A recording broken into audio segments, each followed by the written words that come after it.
time. Or maybe we should have done.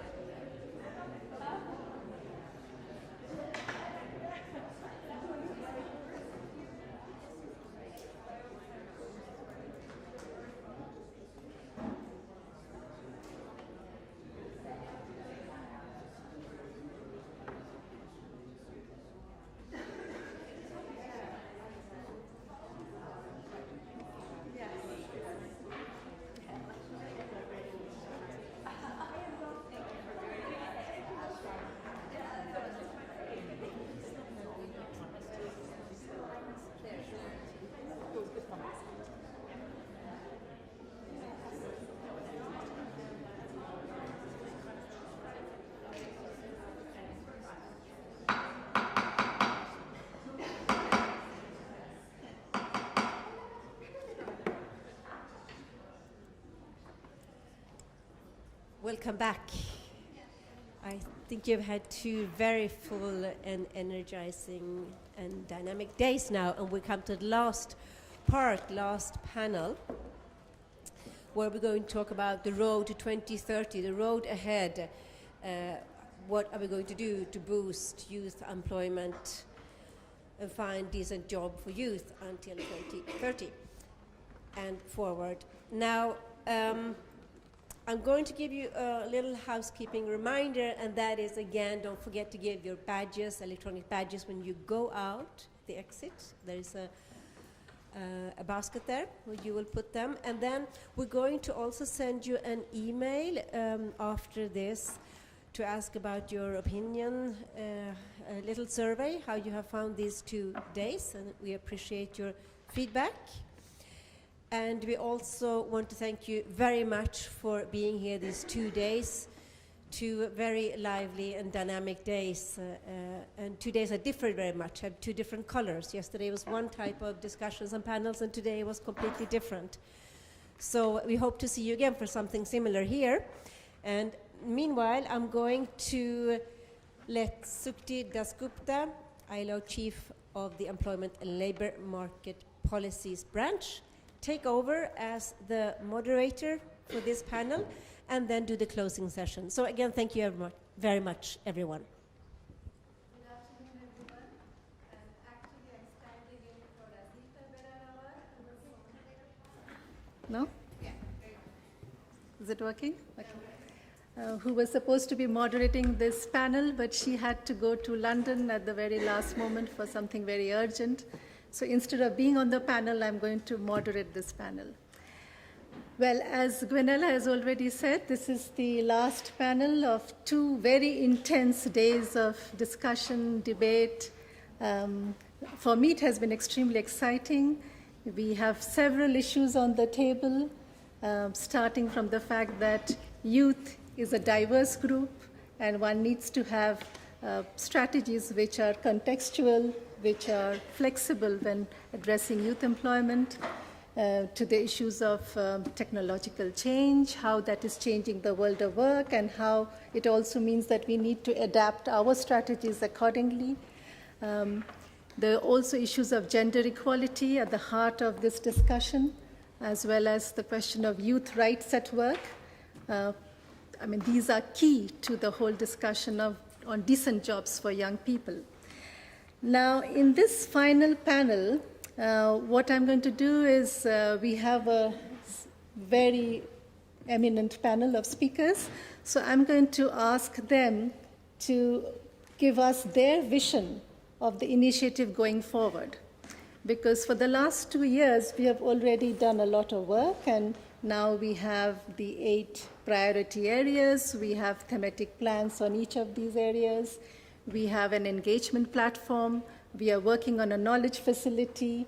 We have several partners who have signed up to the global initiative. We have a set of guiding principles. But the question is, how do we maintain the momentum? And the big challenge before us really is addressing the youth employment challenge, which is massive, as we all know. And we have certainly done something, but there's a lot more to be done. And therefore, I would like to hear from the panel, coming from their perspective, their experience, their work, how they see this global initiative going forward, what are the issues that partners could take on further, what are the gaps that we would need to challenge, we would need to address, etc. And it would be great to, if you can, in your response, cover the 4 elements of the global initiative, that is knowledge building, action, resource mobilization, and of course, alliance, furthering our alliance. So I'm going to first start with Irina Akinshina. She's the head of human resources at Litasco, Lukoil. Irina, you have the floor. Good afternoon, dear conference participants. Thank you, Sukti. First of all, on behalf of Lukoil company, I would like to thank you, ILO, for an opportunity to participate in this conference, and also for the fact that the ILO pays particular attention to such an important issue as youth employment. Lukoil is one of the largest public and vertically integrated oil and gas company in the world. Today, the company employs a multinational team of professionals with the headcount of more than 100,000 employees. The company is guided by the principles of sustainable development and aims to reach balance between socio-economic growth and environmental development. We share principles of UN Global Treaty, which is reflected in activities related to contribution to sustainable growth, economic, and increase of social responsibility. The system of social partnership built within the company and the current level of relations between the parties allow to successfully deal with many productions and social tasks. The execution of partnership agreement with the ILO in 2012 was a logical step of Lukoil company towards building up a social dialogue at the international level. As part of contribution to the Youth Employment Partnership for Youth Employment, and the CAS project was launched to improve the efficiency of enforcement actions in the sphere of youth employment in the CAS by means of implementations of initiatives at the regional, national, and sub-national levels. The goal of the project is to reinforce potential of countries in the sphere of elaboration, implementation, and assessment of policies and programs of employment, which also cover young people, in order to provide opportunities for decent labor for young men and women, as well as contribute to the economic growth. Considering successful partnership between ILO and Lukoil for the period of 2012-2017 and high results which were reached as part of the joint project, the extension of the partnership agreement was signed in May 2017. Sharing and being guided by ILO principles, Lukoil makes practical steps to implement initiatives and recommendations worked out together with the ILO on social projects. Annually, Lukoil organization hire a large number of youth. As of today, more than 42,000 young employees work for the company. In 2017, alone Lukoil Group hired more than 12,000 young employees. Also, the company actively cooperates with education organizations. Today, there are 60 higher education institutions which the company is a partner with. Besides that, the company provides support in terms of infrastructure upgrading of partners' universities, equipping of classrooms with the new facilities and technologies. Also, the company actively promotes scientific and technological practice of one's youth. Moreover, Lukoil constantly shares the best practice of its entities. One of the recent examples of such activities was the visit of the ILO delegation and the social partners in the Republic of Moldova to our entities in Perm region. Lukoil is proud to be partner of the ILO in such an important initiative as youth employment, and highly values contribution of the social partners to the solution to this issue. Thank you so much. Thank you.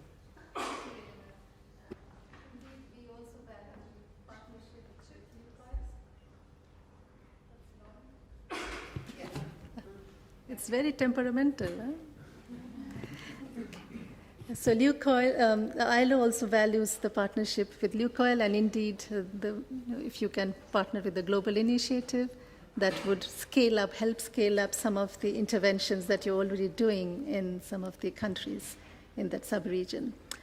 So thank you, Irina, and we'll now move to our colleague from UNIDO, Frank Van Rompuy, the representative of the United Nations Industrial Development Organization to the UN in Geneva. And the UNIDO has been one of the main partners of the global initiative right from the start, and you bring with you a wealth of knowledge and experience on, especially on the industrial industrial sector.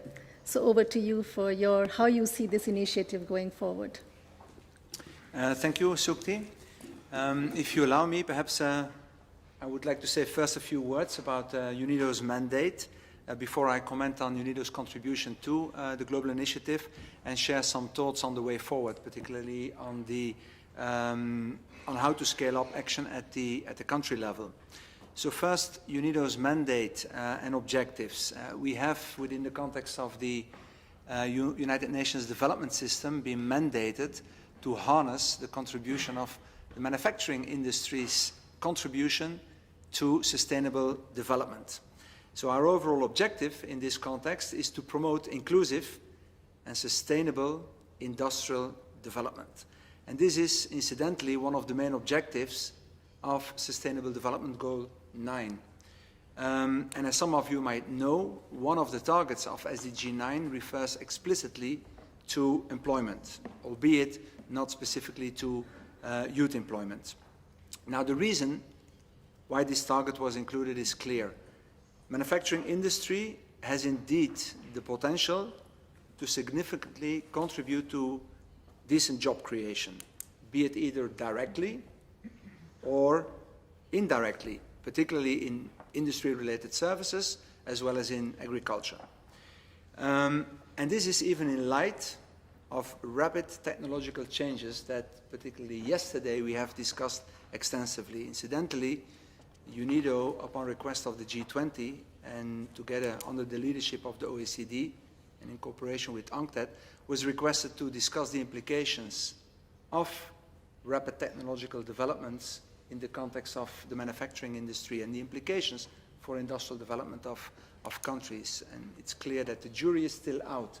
Yes, changes are coming our way. However, with respect to labor-intensive manufacturing activities, there is still, within the target of 2030, a window of opportunity, particularly for least developed and lower income countries. Now, industry's job creation potential manifests itself as, predominantly at the lower levels of economic development. And it's for this reason that LDCs, African countries, and lower income countries in particularly have, as most of you might know, prioritized at the highest level industrial development in their socio-economic development plans. Now, in terms of UNIDO's contribution to the global initiative, first of all, would like to underscore once again how much we value the partnership with the ILO, with the other partners in the initiative. As Sukti, you mentioned, UNIDO has been an active member right from the inception of the initiative, particularly through our work in the thematic area on youth employment and self-employment.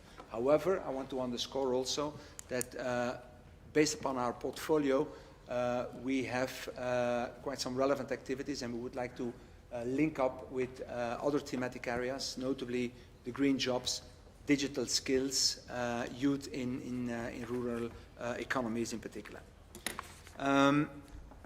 The partnership for us, especially the exchange of information, knowledge, and the sharing of best practices is of great value overall to fashion our interventions more effectively.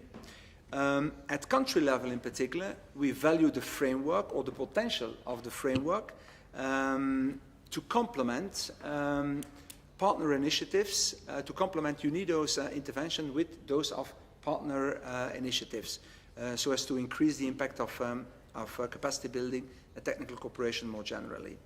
Now, perhaps a few examples to illustrate what we're doing in the specific thematic area of youth employment and self-employment. We have for quite some years been working at introducing entrepreneurship models in the curricula of secondary schools pretty extensively in African countries, in Asian countries. We have recently, together with ISEC, developed an entrepreneurship training toolkit, Start and Grow, and this has been recently tested in a number of countries. And we have, and I want to stress this in particularly, been partnering actively with private sector companies. For the longest time, UNIDO has had partnerships with private companies, not yet with Lukoil, but this is perhaps still to come. But for instance, in the context of the agro value chain, with ILI, we have partnered recently in Ethiopia to develop employment opportunities along the coffee value chain, with Scania and with Volvo in Zambia and Iraq to increase the employability of young graduates. So these are just some two examples. Now lastly, and importantly, and to respond directly to your question, how can we scale up action at the country level within the context of the global initiative? This is, in our view, critical, and we have some thoughts with respect to three main ways in which we think that this can be addressed. First of all, at the global level and at the level of the initiative, through the establishment of a dedicated fund. If I'm not mistaken, this has been considered, but we really would like to stress the importance of establishing this, because it will be difficult to engage at country level without dedicated resources in which the different partners can tap through a call for proposals or other modalities. Secondly, a second possible way that is then more limited to the UN as such, and this is within the context of the current reform of the United Nations Development System, as this morning was also underscored by the UNDP director here in Geneva. The establishment of an SDG fund should hold great promise for this area of work, now that economic development is squarely identified in the 2030 agenda as a pillar. So as long as countries, recipient countries, prioritize this type of interventions, there should be possibilities. And then thirdly, and I do not want to dwell on this here, but UNIDO has, since our Director General assumed leadership, been developing a new model of country engagement, which holds great promise. It's a program which we call Programs for Country Partnership. It is country-led at the highest level, President, Prime Minister. Important for us because industry, the ministries of industry in African countries in particular, do not command yet that much of clout. And we are actively partnering with a variety of partners in the UN, in the private sector. The idea is to leverage overseas development assistance to mobilize public investment for infrastructure and mobilize eventually private investment. I'll leave it at this. Thank you.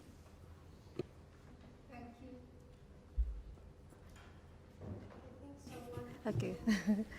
Okay, thank you, Frank, and all these ideas are extremely useful, especially the, how we go forward in terms of raising investment for youth employment, be it through the SDG fund, and now there is a joint fund that is being discussed for youth employment at the UN level, but also through other, including ODI, which was mentioned this morning by the UNDP director, but also the various innovative sources of financing that were discussed today, which I understood has been highly appreciated and has really opened up some new thoughts and ideas for several of the members of the Global Initiative and all of you in the room today.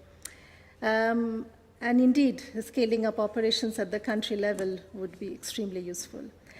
I move now to Yushi Torigoe, Deputy to the Director of Telecommunications Development Bureau, International Telecommunications Union, and ITU has also been a valued partner of the Global Initiative right from the beginning, and they have also been leading the work on digital skills within this initiative. So over to you, Yoshi.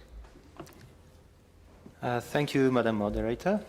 I'm Yushi Torigoe, and thank you for inviting ITU for this important final session for this very important topic. And thank you, Ms. Azita, moderator Ms. Sukuti, and Ms. Susanna. We have been working very closely. I had a personal chance to discuss this issue in several occasions in WISIS forum regularly held in Geneva, and also this important forum in ILO. That ITU Telecommunication Development Bureau has immensely contributing to the rapid growth and expansion of telecommunication ICT networks and services. Use of ICT is one of the most important factors assisting in education and employment of youth. ITU has been working closely with ILO to enhance decent jobs for youth initiatives. I would like to take up 2 points, that is partnership and communication, which is also mentioned in my previous speakers. This touch upon SDG 8, decent work, SDG 4, quality education, and as well as SDG 5, gender equality. Our plan are to conduct outreach to additional stakeholders, in particular member states, ministries of ICT, national ICT regulatory authorities, to encourage them to join the Digital Skills Campaign. We also continue to approach other stakeholders, including the private sector, universities, those are the, in fact, ITU members, and foundations and development banks to support the Digital Skills Campaign. We thank all partners who have already made commitment. UN agencies also join forces through country teams to support countries to build their national digital skill strategies. We need to mobilize resources for staff to engage with partners and to advise countries. We can only have success through concerted engagement. We also need to mobilize resources for online engagement and communication. We also need a commitment visualization too, so to say, that makes stakeholders want to commit to the global initiative. While ITU's main focus is on the digital skills strategy, the need for this tool applies across all thematic priorities. Ladies and gentlemen, I'd like to share ITU's experience on International's Girls ICT Day campaign. Girls in ICT Day is celebrated every year on the 4th Thursday of April. This year we have just celebrated on 26th of April. That was last week. We developed a very simple engagement platform called Girls in ICT Portal. It has one feature that has proven very successful in incentivizing stakeholders to take action on encouraging girls and young women to learn digital skills and to take up ICT studies. That is the Girls in ICT Portal map as display on this TV. The idea is that we encourage organizers to hold an event on and around this day to introduce girls to digital skills such as mobile app development, robotics, virtual reality, etc. As soon as we introduced the map last year, organizers started to adding their event to the map. So you see a lot of red mark, that is a specific location, and blue map even multiple events organized. As soon as, and this year, we ran Facebook posts on the Girls in ICT Facebook page and tweets, encouraging stakeholders to get on the map. We took screenshots, as you see on the video, of the map and said, put yourself on the map. We have had 3 times the number of events being posted this year as last year. So it's a significant progress in this Girls in ICT. Members of the public are posting tweets using hashtag Girls in ICT Day, asking why their country doesn't have an event. These tweets go to ask, why don't they get together to do something for next year? And the map is very successful. That's why I say that decent job for youth is in general, and the digital skills for campaign in particular, needs staff to implement meaningful partnership engagement. We could have some kind of social media platform, like Girls in ICT, Facebook page that allows members of the public to comment and engage. But running such platform needs dedicated resources to respond. In fact, I come with my young gentleman and the lady. These are dedicated to develop this map and also toolkit and other outcome. In conclusion, wouldn't be a good idea to give all existing and future commitments to global initiative on decent job for youth more visibility by developing online map and creating an online communication campaign that encourages partners to get on the map. We look forward to continuing the conversation to bring these ideas and plans to fruition. Thank you very much.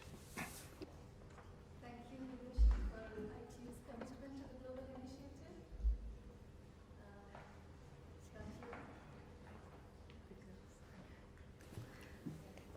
initiative. It works with a time lag, so. I hope to open up the floor after you've listened to all the speakers, so let's go through all of them. Our next speaker is Agustina Mordni. She's the Youth Employment Specialist at the International Organization of Employers. Is Agustina? Thank you, Sukti. 2030, that's 12 years from now. My children, who are now 5 and 3, will probably by then start to look for a job, a part-time job or a summer job while studying. Their friends might also do the same. There will be some young people in fragile situations, and some will be working in hazardous occupations as well. Therefore, what we do today will affect what kind of opportunities they will have by the time they are ready to work. Of course, we all know governments cannot do it alone. The private sector, social partners, civil society, parents, teachers, and communities, we all have a role to play to prepare our youth, our children, for work in the future, and it's just around the corner. Someone once said, we cannot build a future for the youth, but we can build our youth for the future. Yes, it was by President Roosevelt. It is difficult to predict what the future of work will be like for the youth, what with the megatrends of technology and innovation, changing demographics, and effects of climate change. Facebook was only launched 14 years ago, Airbnb 10 years ago, Instagram, Snapchat 8 and 6 years ago. Who knows what kind of companies will come in a few years' time. And now these entrepreneurs, Facebook, Airbnb, all of them are almost under 35, and they're all billionaires. They're the only billionaires in the top 10 listed by Forbes who did not inherit their wealth from family or family business. They earned the wealth themselves.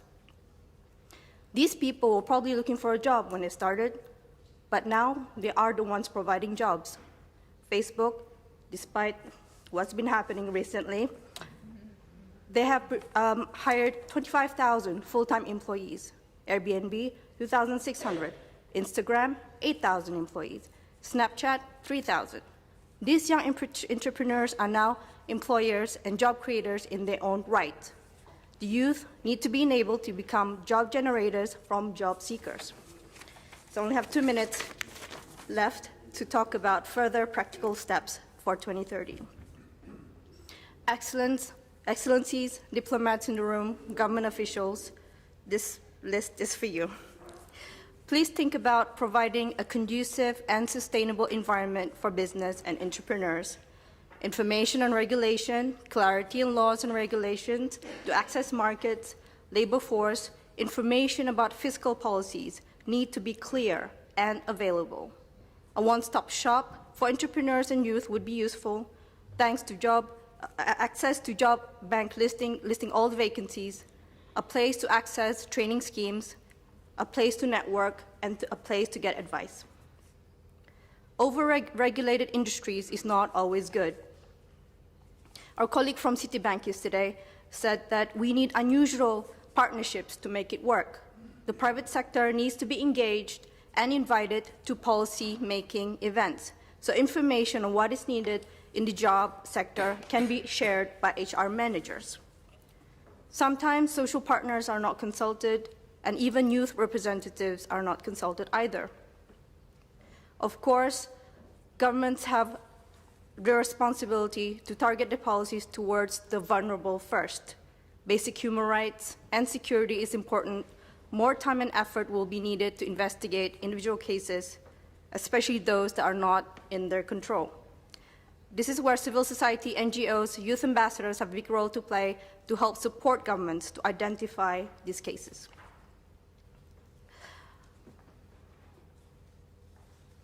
There's also a need to review various successful programs. We've talked about many good examples in the past few days. For example, the ILO flagship program, SIYB. Think about scholarships in the STEM field. Transformation change needs to take, for transformation change to take place, we need to invest time and effort. We also need to talk about education reform. You have the power to influence and bring together all the relevant stakeholders, bring in social partners, and update the education system linked to what is the evolving needs of the market. Find out best practices, smart policies which are successful in your region and adapt it to your to your context. Organizing job fairs is an informal manner that will enable business and government officials to inform job seekers what's available in the market. Bring back mentoring programs. Someone who could take a look at the youth CV, provide personal and trusted advice, and provide networking opportunities. For example, university alumni. We also need to remove stigma associated with apprenticeships. High-quality apprenticeships will attract more learners. Now, for businesses, the key contribution is information. You have to tell the youth out there what skills you think you will need in the next 5 years. You can also get involved with our network, which is the Global Alliance Network, which the IOE has created with the OECD in 2013.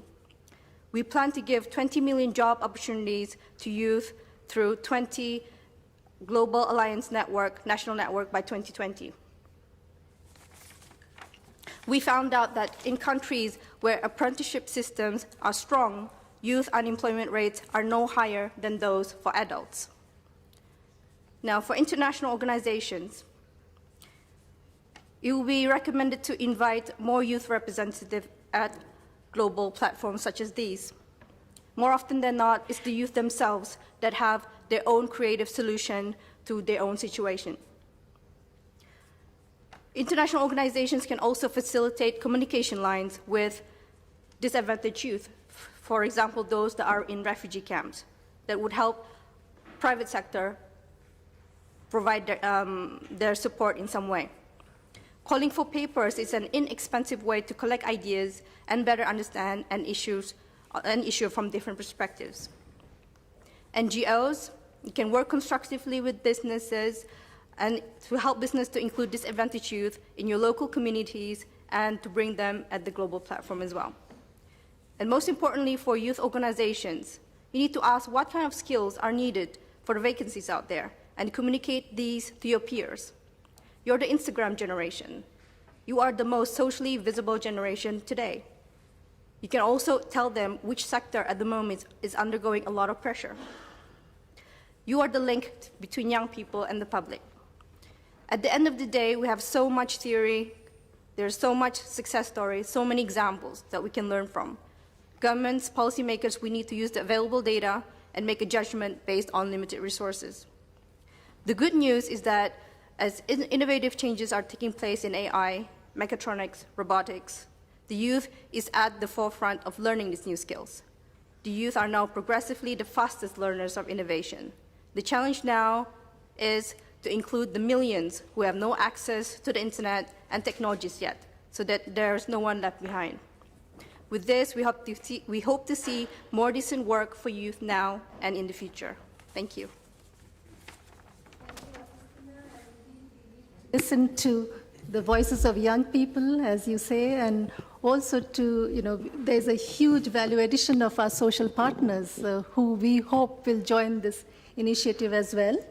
And from Agustina, who's from the Employers Organization, International Organization of Employers, we move to Luis Gustavo de Padua Wilfredo Filho. Is that correct? Yes. Youth Secretary at the General Union of Workers in Brazil. So, Luis. Okay. Please. Good afternoon, ladies and gentlemen. First of all, I would like to thank you for this invitation that we got from ILO to participate in this event. For the International Trade Union Confederation and for the labor movement, it's important to say that we are committed to the 2030 agenda. And we are, by this committed, we are supporting this implementation by raising awareness and mobilizing workers around all the goals of the agenda. For ITUC Youth Committee, we can say that we adopted an economic and political agenda for young workers, which include many actions related to decent jobs, but also related to fair wages and social protection for young people. I would like to say as well that the document, the 2030 agenda, gives us some important pieces of advice. First advice, the agenda says that we cannot leave people behind. And by saying that, I think it's important to recognize that different countries have different development capacities. And what I mean by saying that is that in our globalized world, the opportunity for a young man or woman get some money to develop a very nice idea is not global.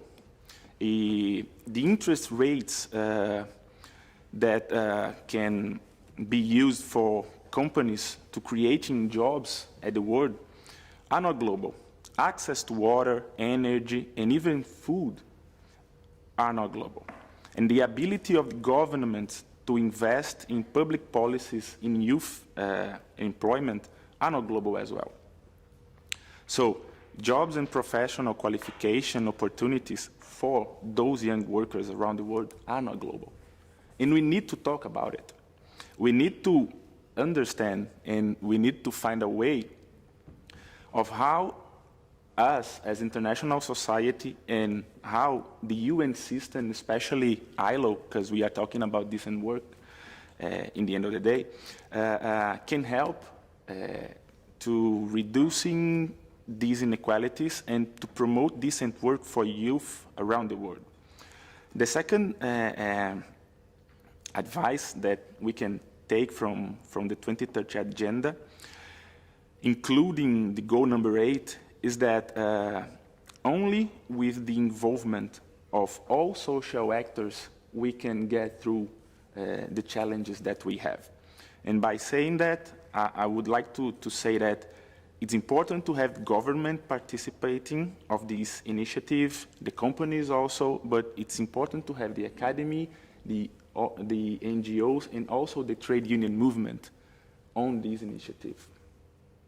This global initiative can help us to get the results we need. This global initiative can help us to create important synergies so that young people can have access to real decent work. And we, as trade union movement, we are here to help. We are here to build together with other partners a better future for youth. Even with that amount of certainty, I would like to share some concerns that I have, especially during these days, and listen everything that was said here. First concern, much has been said about building capacity among young workers, especially in the field of technology. I really believe that this is crucial, and we really should do that. But at the same time, I believe that this is only one part of the equation. The other part of the equation, a very important one, is to create jobs. And I'm not just talking about quantity, but also about quality of those jobs. I'm talking about decent, real decent work for youth. Second concern is that much has been said about the importance of the private sector and also the government in this process, and yes, they are really important, but also I believe that trade unions, universities, NGOs, and other actors are as important as those two, and we should talk about it as well. To conclude, I just would like to share your initiative held by UGT in Brazil,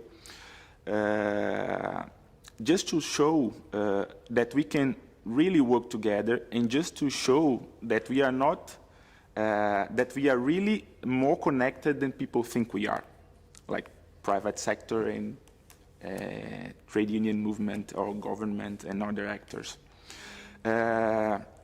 Last year, we started building an e-learn platform to offer young students and especially young workers access not only to basic but to advanced training in many areas, especially those related to technology. As a union, we have access to young people who have lost their jobs and who are looking for new opportunities every day. Just to give you an example, monthly, just in the commerce sector in the city of São Paulo, almost 10,000 workers, mostly young workers, loses their job. And they come to us asking for help and asking how they can find new opportunities, new ways to survive and to search for their dreams. So we have nowadays partners who are able to offer these high-quality trainings together with us. We have also the technology to build this platform that can help young people everywhere in a country as big as Brazil. So what is our challenge nowadays? Our challenge is to offer this opportunity for free to hundreds or even thousands of young workers across the country. So thank you very much for this opportunity. Thank you, Luis, and indeed also for that sober reminder about the extent of the challenge that we are faced with at a time of technological change, demographic shifts. There are jobs that are being lost and also jobs that are being created, but not always the same group. You know, those who lose their jobs are not necessarily those who are getting the new jobs that are being created. So indeed, there is a need for a very balanced approach, looking at both the demand side of the labor market as well as the supply side. And I would also like to emphasize that the guiding principles of the global initiative really put a lot of emphasis on rights of youth at work. And perhaps there was not a lot of discussion around that topic in the last 2 days, but it is indeed one of the key elements of the global initiative. And the question is not only any jobs, but decent jobs and quality jobs. We move now to Salvador Negro, the Global Vice President at Education for Employment. Please, Salvador, you have the floor. Thank you. Thank you. Thank you, everyone. Let me be a little bit disruptive here. Can I ask everyone to stand up just for a second? Good. Thank you.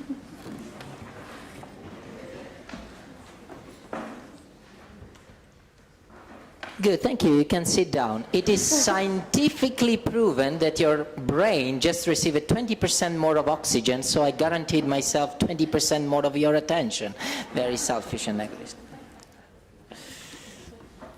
I was preparing for this session while coming to Geneva and say the road to 2030. 2030 looks so far projected in the future.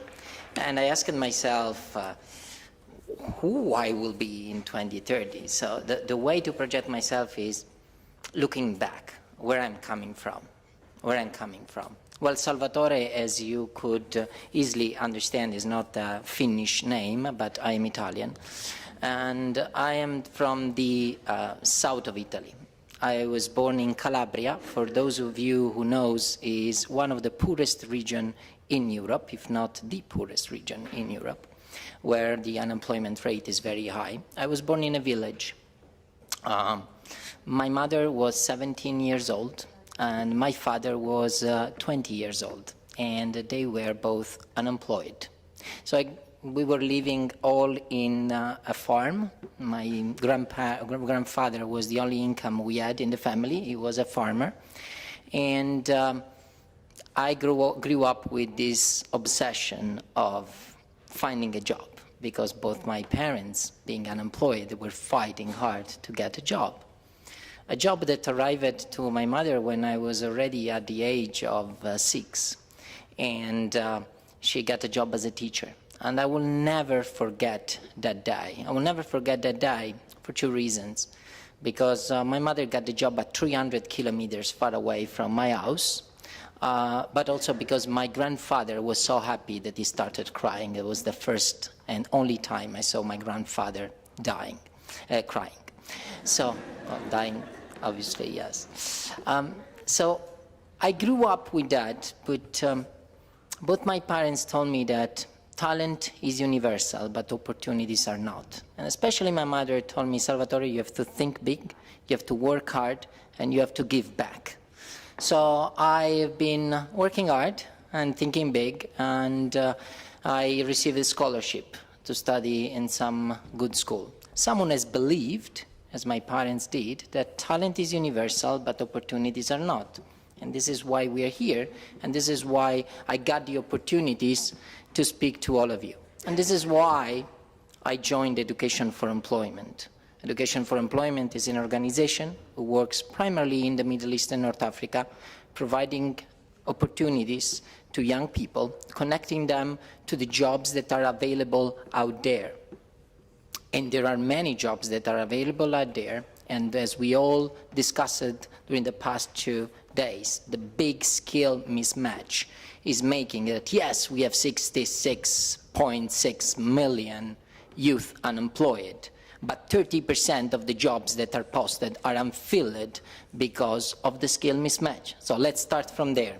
And if we fill those jobs, probably those companies are growing. They have access to human capital, and this access to human capital is allowing them to grow and to generate more and more jobs.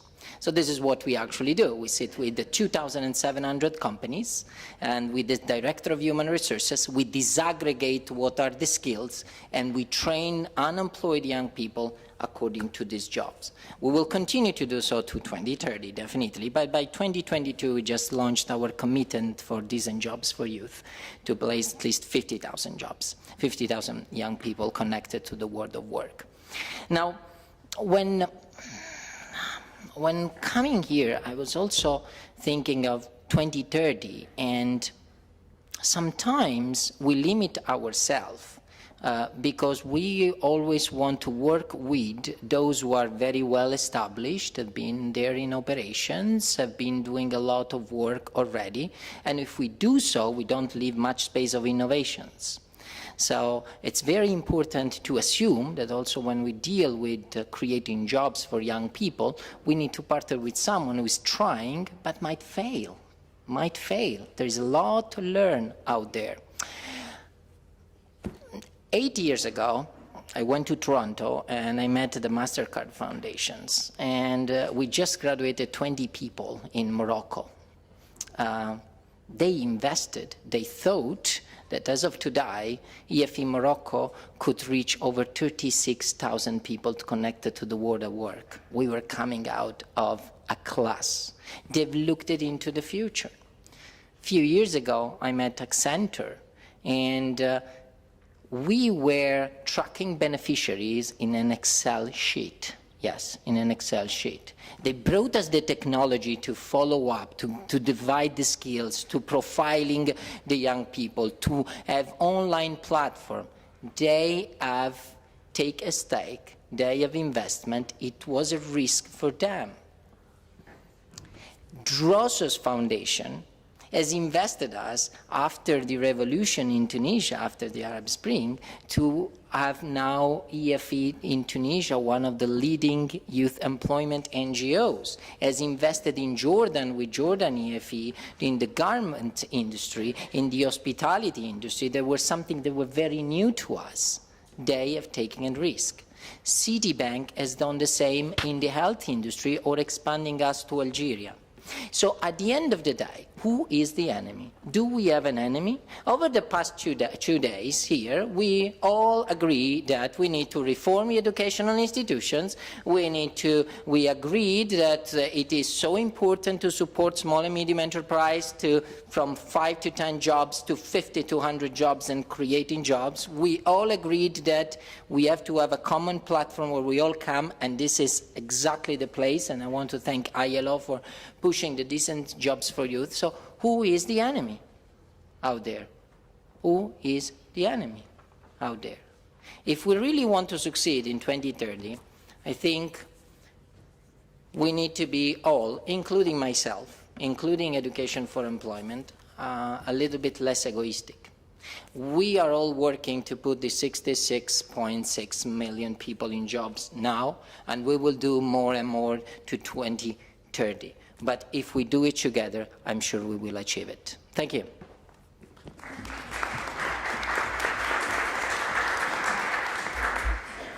And thank you also for sharing your experience with us and your passion and commitment to the subject of youth employment. And Education for Employment is already a partner of the global initiative. I move now to our last speaker, Patricia Molano, Head of the International Corporate Partnerships and Philanthropy at SOS Children's Villages International. Patricia? So thank you very much. Thank you for having me, and it's been a great 2 days. I do bring a lot back to my office, and I have quite some follow-up to do now after these 2 days. I have been given the task to speak the last one after these very, very busy days. So thank you for giving them 20% more energy, right, in their brains. So I'm here representing SOS Children's Villages International. We're a global childcare organization present in 135 countries. We care for the children that have lost their parents or risk of becoming abandoned. The challenges of labor market exclusions for these specific program participants is even higher. Many of them, they lack positive role models, they lack the networks that many others might have, and they also lack quality educations and other skills needed to enter the labor market. So when we want to support children and young people transitioning to decent jobs and stable employment, we need to take a multidimensional approach. We need to make sure that they strengthen different factors, such as life, employability skills, and entrepreneurship skills, while at the same time ensuring that they have access to health. Health is something that is vital, of course, and something that was mentioned earlier today, and also access to formal education and to the professional world. Through a global consultation campaign that we did with the young people in our programs, we learned that we need partners to do this. We need specifically corporate partnerships to do this. And I think, I heard somebody saying the other day, partnerships is the new leadership. And I do that this is kind of a big part of the future of decent jobs for youth as well, and this is what Salvatore also touched upon. We need to work together in order to make this a success. By applying a collaborative approach involving various stakeholders from various sectors, including, again, the private sector partners, we do ensure that our programs are more efficient, that they're more targeted, and most importantly, that they're relevant for today's labor market. The Youth Camp program also has this digital component, which means that we have moved the whole program into an application. Through this app, we can reach young people who are currently displaced, or young people in rural areas to also have access to mentors, but through distance. Before I stop talking, I just wanted to look back to a comment that we received today from Susanna from the European Youth Forum. She's not here anymore, but I did get the chance to talk to her. And I want to underline that YouthCan is an employability program. We focus on getting the young people employable. And this means that when we succeed to change the mindset of a young person, and when we can witness a young person who eagerly plans their future and looks at this in a very motivated and engaging way, and also with increased self-esteem, we do consider this and we do report this as a success of our program. Thank you.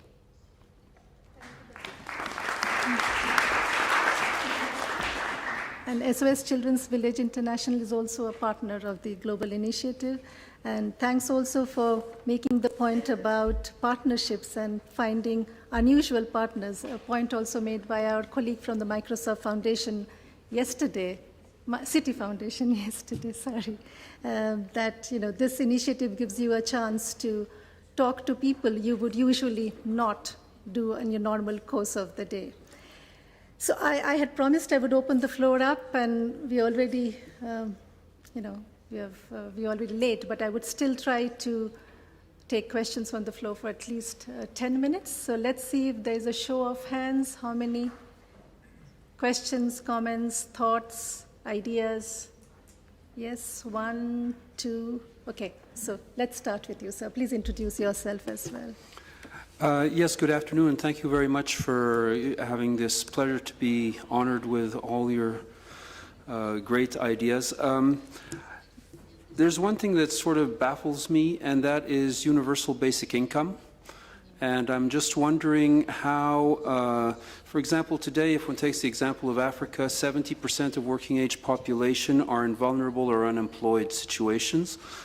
That's going to grow with artificial intelligence. If one listens to, Oxford, Martin School, they came out with a report saying that some 50% of the jobs today will be going towards robots. So that means 85% of working age population within a few years in Africa will be, without any potential for work. So why not go towards the universal basic income? And how could one look at that as a way of providing decent jobs? Because people will then have to redefine what a job is and how they look at the future. Thank you.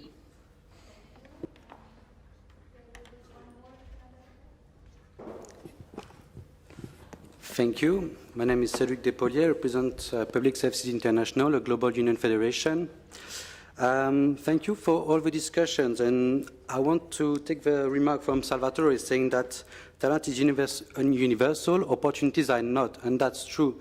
And I think it's important to allow a lot of people to get access to these opportunities, to work on the employability, but the main problem that we see with youth actually is not the lack of access to opportunities, it's the lack of access to jobs.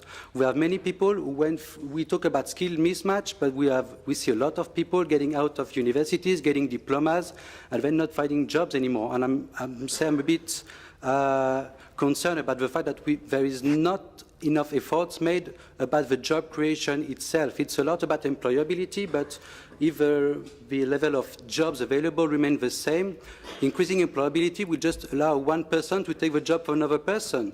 And so for us, there should be a lot more effort put on job creation itself. Because yes, if you help people to get more opportunity, we just stir up the competition to get access to job, this crucial first job that everybody is desperately looking for to enter the career and not stay outside of the labor market or stay stuck in poverty traps. But there's a real effort that needs to be done by this great initiative on net job creation, more than employability. I think we're putting the thing in the wrong side, and the number one priority should be job creation and then employability of the young people. Thank you. Yes. Thank you this very will be much. the last question, okay? Thank you very much, Helle Gudmansen's Save the Children. Thank you very much for your presentation. We as Save the Children would like to say thank you because we were invited, and we would like to go together with SOS Child Villages saying why we work with children, why are we here?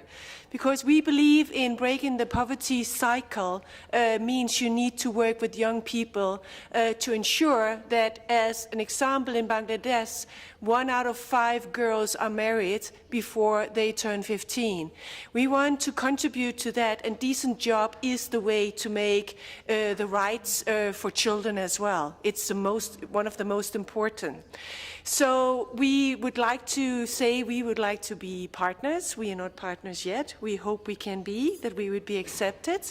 And we would like to say that our vision in our strategy for the next years is by 2020, we will reach 1 million youth.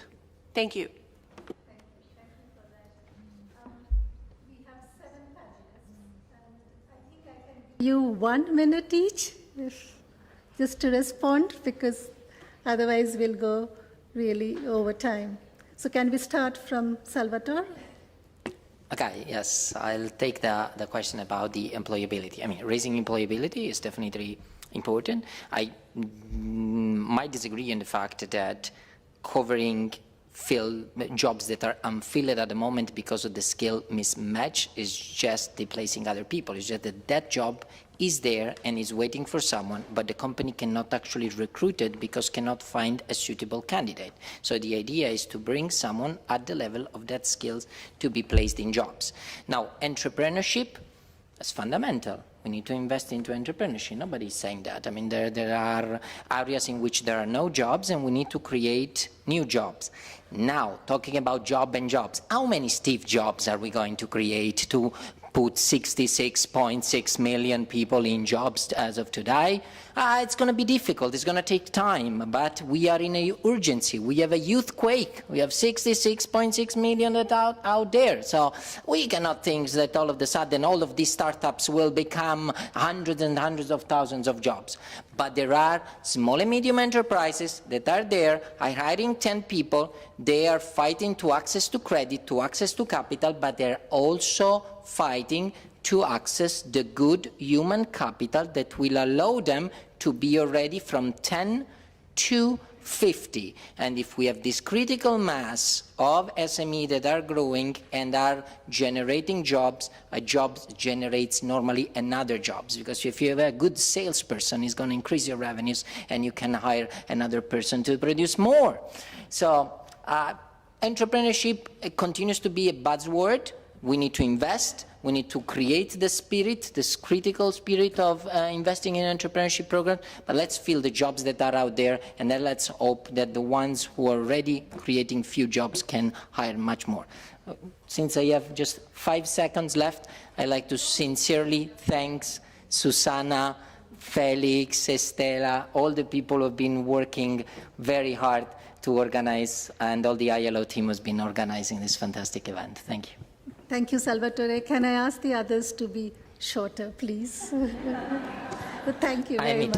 I'm Italian, I'm sorry. You can stop my hands to keep me quiet.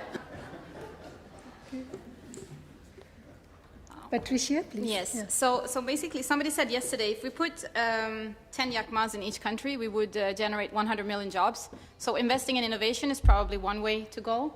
Investing in entrepreneurship as well. I do agree. We need to look at job creations as well. As for the commitment of 1 million children, Save the Children, I think it's fantastic, and I think it's great that you're committing as well to this beautiful initiative.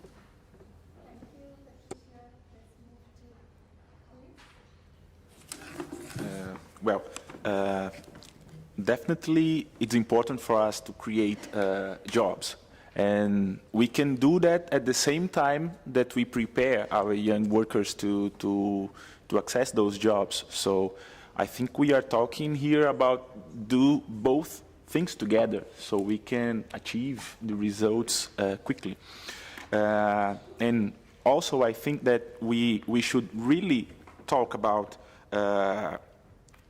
universal basic income, because definitely in the next few years, we are doing that already. We will need to discuss the importance and the role of the jobs in our lives. And maybe, just maybe, we have a kind of answer when we talk about universal basic income. So, thank you. Thank you. With regards to your question about universal basic income, this is an important issue, and it's getting more momentum. And not just that, but also social security is something that's really, really important, not just for the youth, but for working adults as well, which are working in precarious situations.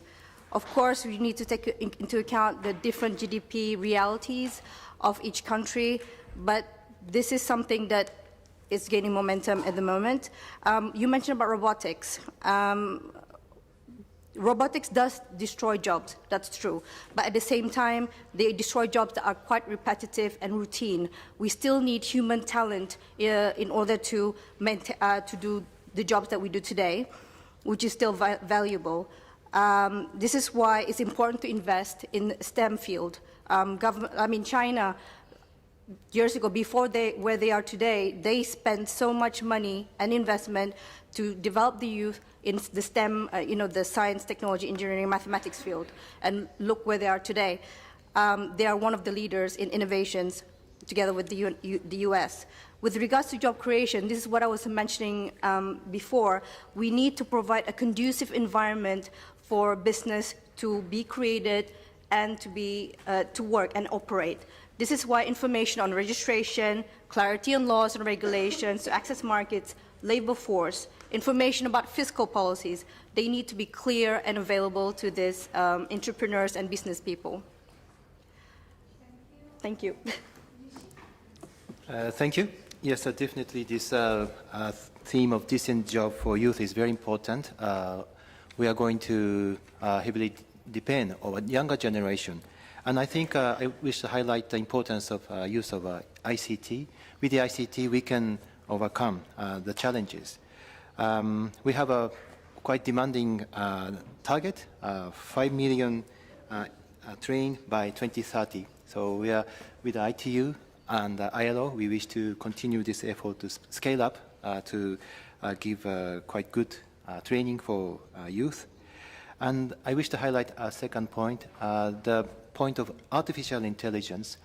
I think any new technology has good points and bad points.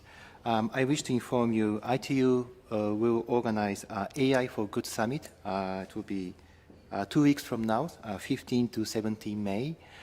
In particular, this AI summit will focus on specific issues like artificial intelligence for innovation, artificial intelligence for health.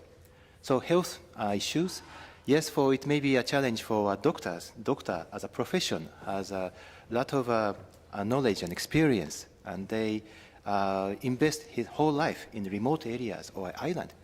But with this new technology, we can overcome this good service of health in worldwide, even in the remote area. So I trust humans, good points to control good points and good bad points, and make use of the good points. That's my belief. Thank you. Thank you. Very briefly, I would like to respond to the comment about the importance of job creation. We couldn't agree more. Yes, it's important to increase the employability, but job creation, and if I'm allowed now to focus again on what I believe the UN, while maintaining its universal mandate, I do think that the UN has a special role to play in least developed countries and in low-income countries, and particularly there is a dire need for job creation, and there are limits to entrepreneurship. Entrepreneurship is very important, but there are limits also to cloning Jack Ma's, limits to cloning Mark Zuckerberg's, limits to cloning, Steve Jobs. So yes, there is a dire need to create jobs. Part of these jobs, we think, will come from manufacturing and manufacturing-related services, but by no means exclusively, certainly not. But we need to better understand what the sources of future employment growth will be. And related to this, I think it's important to better understand the technological implications, particularly for least developed and low-income countries of these latest technological developments. There are lots of studies that are out there, but most of these studies, they focus on OECD countries. Not to say that technological diffusion will take very long to reach lower-income countries. That will go much faster than in past technological revolutions. But still, there is a great need. ILO, ITU, and so many others need to join forces. Thank you. So about the job creation, so I think that the private sector should be actively involved in the partnership with the government, with the trade unions, and with the international organizations, which will help to create the jobs for the future for the youth, and as well as be a partnership with the educational institutions, because it was discussed that there is a mismatch with the skills, and only partnership will help to solve this problem. Thank you. Thank you to all of you, and we have now To the end of our 2 days of discussion, debate on the Global Initiative on Decent Jobs for Youth. And clearly there we have discussed many important issues, and in the way forward there's a lot more that we have to do. In terms of alliances, we would like to ask all of you, those who are not yet partners, to sign up. If you have significant programs, or if you can partner with others to give more, let's say, strength to the global initiative. And at the end of the day, it is, we can only make a difference together, and there's a lot to learn from each other in this space. In terms of action, this is critical to keep the global initiative alive, to keep the momentum, because no matter how much we talk, we really need to walk our talk. And country-level action, country-level initiatives are critical in this context. And the ILO is committed to operationalize some of our thematic plans along with you, especially with the contribution that we have got from some of our partners, notably Spain and Luxembourg. In terms of knowledge building, again, there is a lot that has been done, but the knowledge facility is now under construction. And in this regard, I thank USAID, Include, IDCR, and JPAL, who are instrumental partners in our work devising a knowledge facility that will add value to the youth employment field. And in terms of resources, let me stress the commitment of the UN system to it. We discussed innovative finances today. It remains to be seen how much of that we can actually put to use, how much of that we can really use in terms of creating jobs for young people, improving the employability, improving rights, improving gender equality. So there's a huge task ahead, but I'm sure that together we'll be able to make a dent. Now I'm mindful of the time, and I would like to call upon the Director of the Employment Department, Shanjon Lee, to close this conference of 2 days.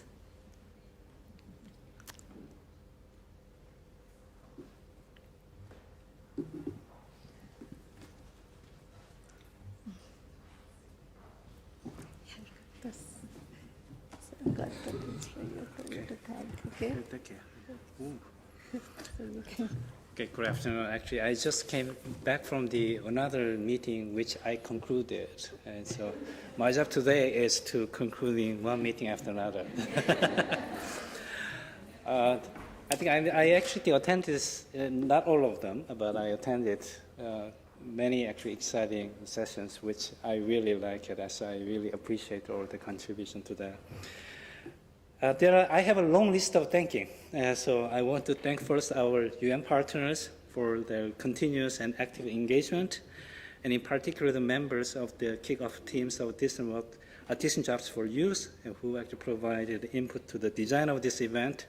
We have a long list here: UNFPA and UNIDO, FAO, UNEP, and UNDP, and UN Women.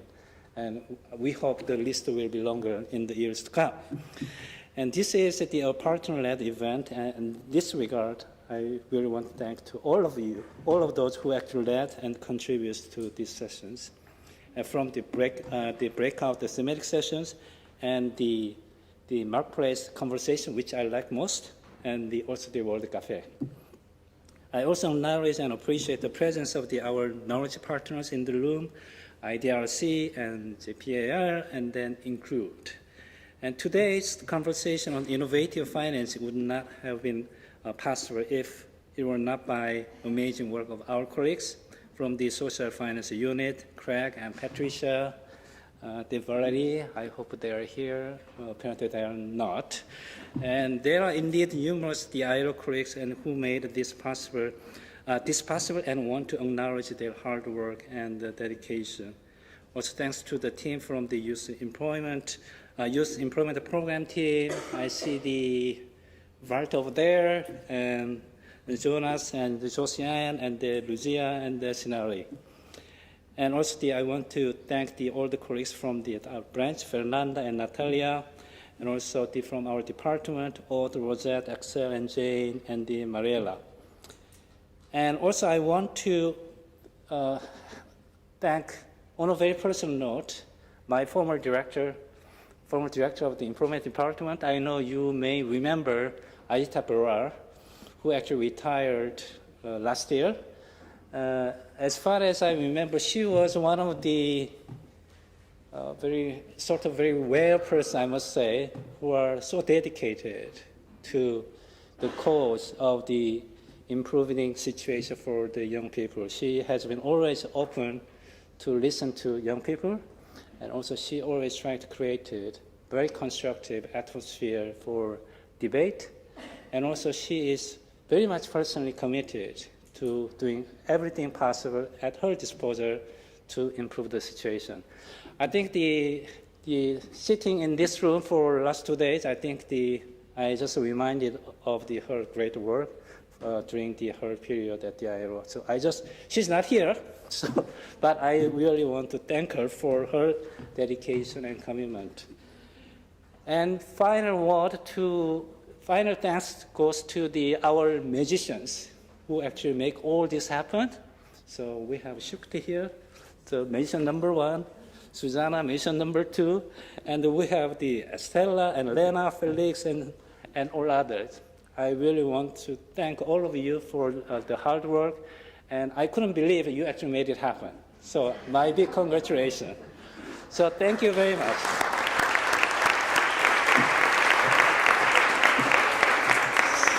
So this is the end of our magic game. So I hope you enjoy the time here. And if you're actually traveling from far away, I wish you a safe trip back. And have a nice evening. Thank you.